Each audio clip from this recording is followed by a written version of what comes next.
Assalamualaikum warahmatullahi wabarakatuh. Halo pemirsa, jumpa lagi dengan saya Sandrina Malakiano, dan seperti biasa dalam episode Berbisnis dengan Allah kali ini saya kembali ditemani oleh Direktur Pusat Studi Al-Quran, Bapak Quraish Shihab. Assalamualaikum. Waalaikumsalam warahmatullahi. Pak Quraish, kita kan sudah bicara di episode-episode sebelumnya, berbisnis dengan Allah. Ya. Ada berbisnis bersama Allah. Ya. Hari ini kita mau kupas berbisnis dengan Allah. Dengan Allah, ya. Nah, ini mungkin bisa dijelaskan kembali bedanya apa sih sebenarnya? Bagus. Baik, bismillahirrahmanirrahim. Ketika kita berkata berbisnis bersama Allah, kita mengajak Allah untuk bersama kita menghadapi orang lain. Ya. Tentu saja seperti yang pernah kita kemukakan, Allah menetapkan syarat-syarat. Kalau Anda ingin bersama saya, kata Allah, ada syaratnya.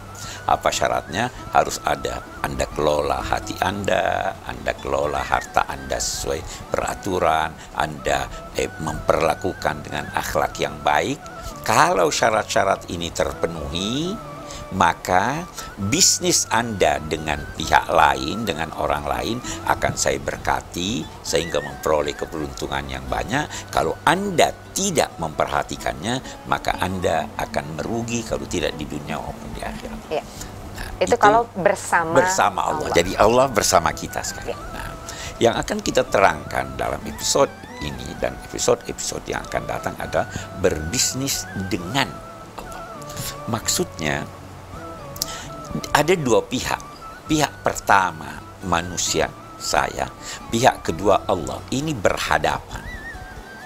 Bisa jadi Allah, kalau kita baca dalam Al-Quran, misalnya ada firman-Nya, "Man zalladzi yuqridullaha qardan hasanan."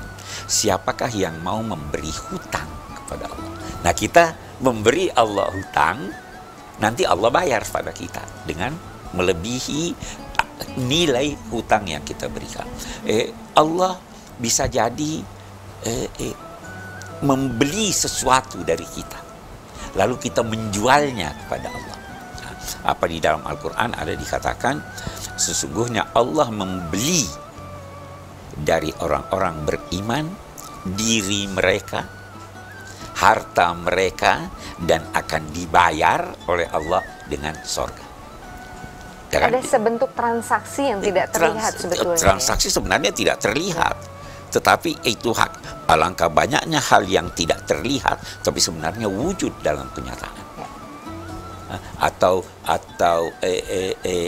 wujudnya dalam kenyataan dalam bentuk-bentuk yang dapat kita pahami, ya, bahwa ini adalah bentuk transaksi gitu. Lebih realnya soal Allah membeli dari kita keluarga, harta, itu seperti apa? Nah, sekarang begini, membeli dari kita garis bawahi dulu diri. Nah, diri kita itu boleh jadi ada ilmu pada diri kita, ada tenaga pada diri kita, ada waktu pada diri kita. Nah, kita mengorbankan sebahagian daripada apa yang ada pada diri kita demi apa yang dikehendaki oleh Allah. Kalau saya beri contoh, misalnya seorang pegawai, dia masuk jam 8, pulang jam 2. Ada seorang yang datang, sebenarnya jam kerjanya sudah selesai. Tetapi kalau saya berkata, oke, saya korbankan sedikit dari jam kerja saya untuk melayani Anda, maka sebenarnya Anda telah berkorban demi karena Allah. Jadi memang kita bisa berkata kita tidak melihat Allah, tetapi Allah bisa menunjuk orang-orang, menetapkan bahwa kalau kamu berbisnis dengan ini, maka itu bagaikan berbisnis dengan saya. Itu. Baik. Saya bisa tambahkan begini, ada kisah simbolik dan ada hadis qudsi. Saya teringat dua hal sekarang. Kisah simbolik itu ada seorang yang pernah bersumpah akan memberi sedekah setan. Suatu ketika dia mimpi setan, kamu pernah janji untuk memberi saya. Orang itu lantas berkata begini, saya tidak pernah bertemu denganmu. Tidak pernah ketemu, bagaimana mau bayar hutang ya, mau sedekahnya ya. Bersedekah. Setan berkata begini, memang kamu tidak bisa bertemu dengan saya, tetapi saya punya anak-anak, kamu bisa beri mereka. Siapa anakmu? Dia sebut 3. Yang pertama, kalau engkau melihat seorang durhaka pada orang tuanya, itu anak setan, itu anak saya, berilah dia.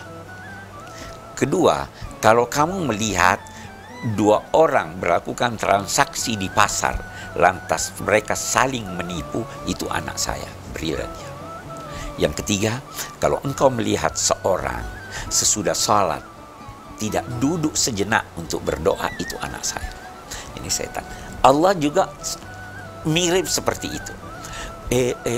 Dalam suatu hadis qudsi, hadis ini kita temukan di dalam kitab-kitab hadis yang dikarang oleh ulama-ulama Islam, kita temukan juga dalam Perjanjian Lama dan Baru.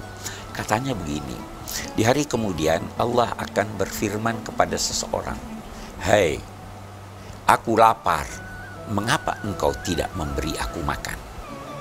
Dijawab, "Bukankah engkau Tuhan yang Maha Kuasa? Bagaimana bisa lapar?" Allah berjawab, "Hambaku si A lapar. Seandainya engkau datang menjenguknya dan memberinya makan, engkau akan menemui aku di sana." Dikatakan lagi, "Aku telanjang, kamu tidak memberi aku pakaian." Dijawab semacam itu, "Hambaku telanjang, seandainya engkau pergi ke sana, engkau akan menemukan aku." Jadi begini, kita tidak melihat Tuhan, tapi dia ada representasi wakil-wakil Allah. Nah, ini bagaimana caranya kita bisa menemukan itu dengan benar gitu.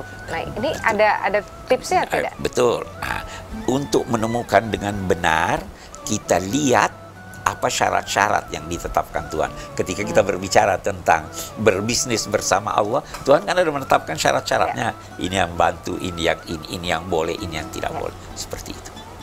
Baik, jadi sebetulnya kalau memang kita ingin berbisnis dengan Allah, kita tinggal mencari sederhananya ini orang-orang yang menjadi representasi Allah itu, dan kita lakukan bisnis atau transaksi yang real di dunia nyata dengan mereka, begitu ya, Prof? Betul. Itu satu sisi.